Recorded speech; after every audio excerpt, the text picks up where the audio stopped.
Singing by Rajesh Bihari उर्फ दिलजीत। बोला शंकर भगवान की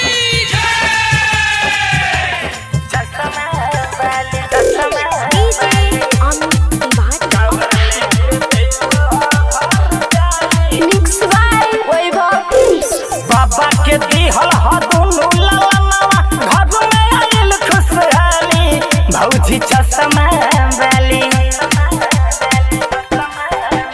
बाबा के दिहल ह दुनु ललनवा घर में आइल खुशहाली भौजी चश्मा वाली।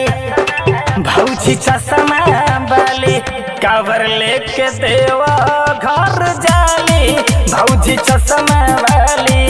कावर सजा के देव घर जाली भौजी चश्मा वाली।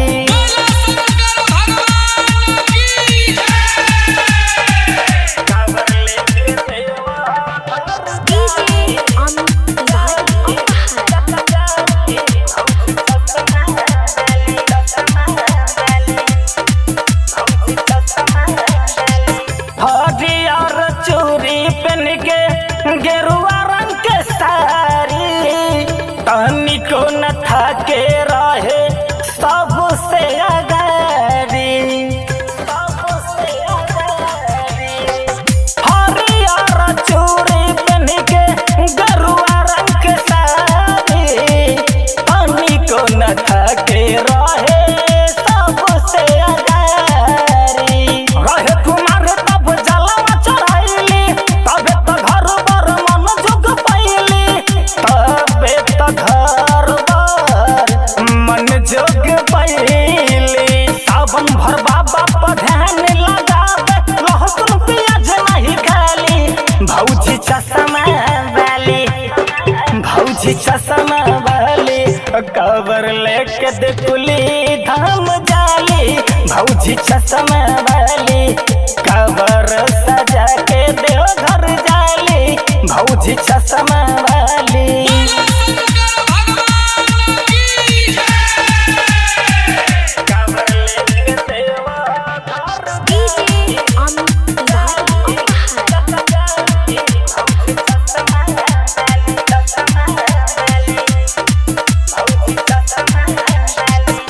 संजय सराबी के बुक कैली गाड़ी ससु ननद देवर के संगवा में बारी।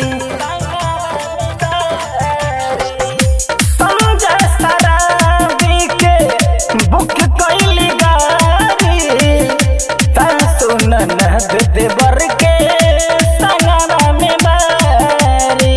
बरसत सावन सब बम लोग भीजे नाचली खूब जब बाजे डीजे नाचली खूब जब बाजे डीजे। राजेश बिहारी के भजन सुन के खूब बजावे ताली भौजी चश्मा वाली। भौजी चश्मा वाली कवर लेके देखुली धाम जाली भौजी चश्मा वाली। कवर सजा के देव घर जाली भौजी चश्मा वाली।